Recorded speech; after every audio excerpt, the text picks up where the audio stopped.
Have you ever noticed that the more productivity advice that you get, the farther behind you start to feel? You've downloaded that new app, you've bought that cute new planner, you've got those new containers for your pantry. For about 3 days, you feel like, I got this. I'm motivated and I'm organized. And then something happens and you fall back into old patterns of eating dinner over the kitchen sink while your kid can't find their snow pants, and you're Googling once again best productivity hacks for busy moms. If that sounds familiar, then today's episode is for you, because most of the productivity hacks out there are trying to solve the wrong problem. And once you realize that, everything about how you approach your busy days is about to change. Welcome to the Balance It Method podcast. If you're a working mom juggling a career, kids, housework, a social life, and endless piles of laundry, then you are in the right place, my friend. I'm Tamara, a mom, business owner, and your balanced living bestie.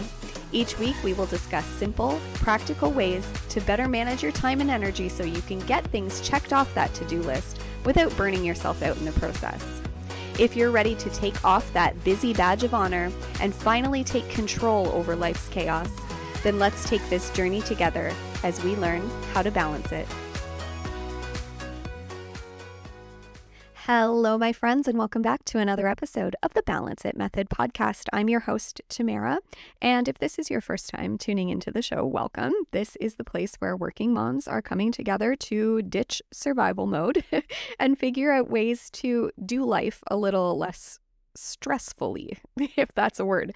And today we're actually going to be talking about a productivity trap that we end up falling in quite often, especially when we are super overwhelmed and we're just looking for a really easy, quick fix to get out of that overwhelm, and how we're going to talk about why that's super not supportive and not realistic and not sustainable, and what we can do differently to break the cycle of overwhelm, and do that in a sustainable way so that over time it's not, you're not falling back into the old patterns that you're coming out of.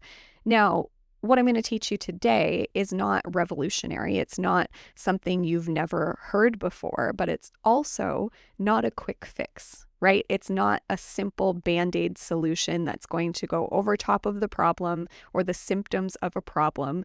It's going to actually uncover the real problem, the real goal that you're working towards, and give you a sustainable option to work towards. So if you're the mom that's looking around her kitchen, maybe right now, and it's still a mess from last night's dinner because you were too tired and you just said to yourself, I'll deal with it tomorrow. And you're the mom whose kid can never find the thing that they're looking for, like their soccer shoes or their perfect shirt for the theme day that's happening 1,000 times this week. Or you're the mom who forgot to sign the school form yet again. And by the end of the day, you feel completely frazzled and burnt out and exhausted, and you're not really sure if you accomplished anything.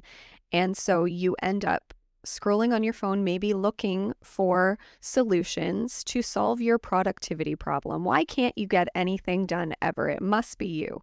And maybe you come across some advice that says, just wake up at 5 a.m. Just do that for a little while. Or you'll get another person telling you that you need this digital system, that this is the actual thing that's going to solve your problem. Or maybe you're listening to somebody else that says you just need to write a better to-do list. You just need a better to-do list that is more structured and organized.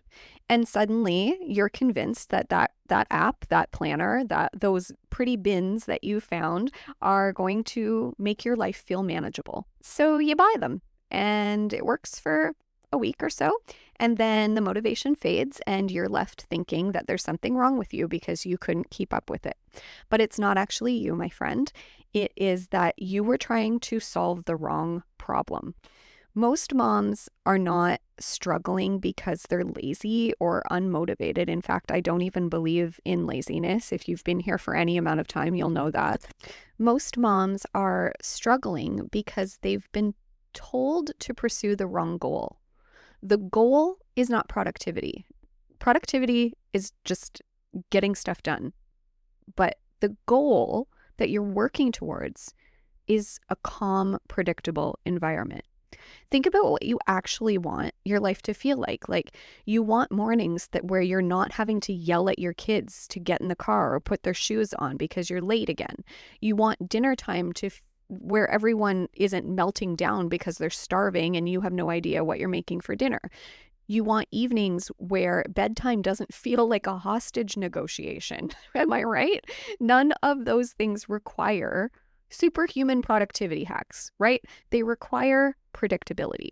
And predictability, my friends, comes from systems, not motivation, not pretty containers, not the perfect planner.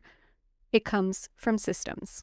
But the productivity industry inside of our hustle culture is really, really good at convincing you otherwise, because selling quick fixes is very, very profitable. It's much easier to sell someone a planner than to tell them, hey, you need like a simple, repeatable system for how your evenings work.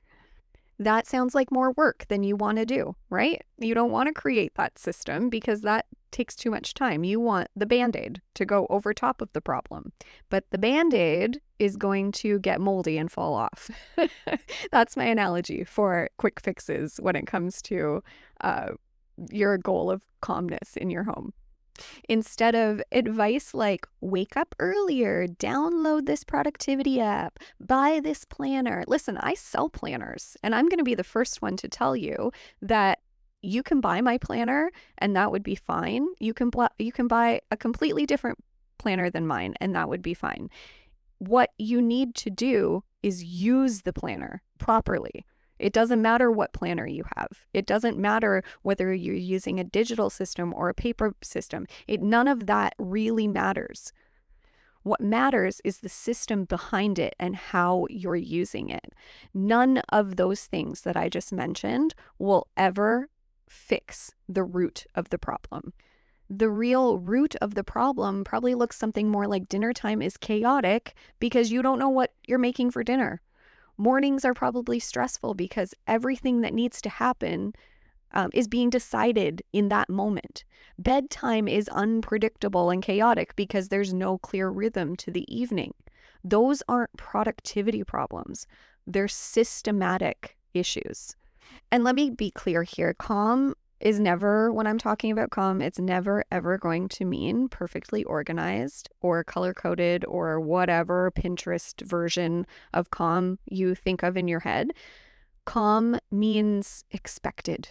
For example, you already know what you're cooking every night for dinner. You already have the groceries that you need for that on hand because you've done meal planning. You have a great meal planning system and a grocery system that is working and it's sustainable for your family. I know people with young kids, and I've said it before too, you can't have predictability when you have young kids because they're so unpredictable. You never know when somebody's going to wake up and be sick. Well, my friend, that is also predictable. You can predict that eventually somebody is going to be laying on that couch sick, right? Somebody's going to be up in the night sick. And so why not have a system for when those things happen? And when we're talking about our daily lives and the rhythm that we're repeating day in and day out, the systems don't need to change when curveballs come your way. Everything is adaptable because systems, the way that I teach them is they're flexible. So as things come at you in your schedule, your systems kind of flex and curve around them. It's not a rigid structure. A lot of people think of daily routines and structure like a very rigid plan of 9 a.m. we do this, 10 a.m. we do this, 11 a.m. we do this. That's not, I don't even care if you have timestamps on anything that you use in your planner. I rarely follow my timestamps in my planner. I actually build a planner with timestamps in them because people like them, but I don't actually use them unless I have an appointment booked in there at a certain time. The systems that I've built to support my life ebb and flow as the day goes on. I can schedule in a workout at 5 p.m., but I might not get to that workout until 7. It's more the structure of how your systems are stacked in your day that really matters. So when you're following your schedule that you've created with your systems, it's not like, okay, it's 5 o'clock, now I cook dinner. No, it's whenever we get home from this activity, now I can start my dinner prep routine. Now, after dinner is done, we start our tidy up routine. Now we're moving into the bedtime routine. It's like dominoes. They all start to fall, but it doesn't matter what time they start. That's what creates the rhythm. That's what creates the flow. That's what creates that sustainable structure, not rigid routine. Okay, friend. So now I have some balance at homework for you this week.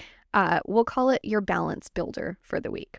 If you are feeling overwhelmed right now, in this moment, I want you to stop and ask yourself not, how am I going to get this done? How am I going to get all this stuff done?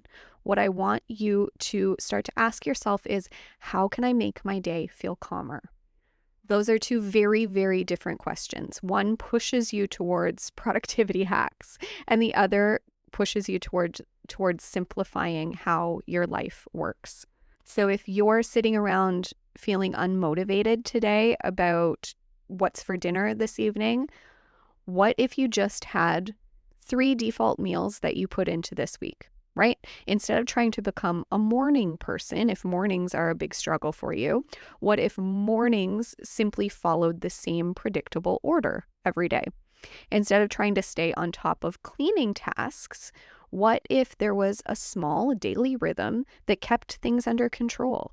These kinds of systems remove decision making. And when decision making doesn't need to happen all the time, your brain has more capacity to be able to handle other stressors that are coming in. Okay, friend. So for this week, I want you to remember that productivity is not the goal. Calm is. We're working towards that. And next time you feel tempted to download another productivity app or buy the pretty containers, I want you to think to yourself, will this make my life calmer or just add more stuff to it?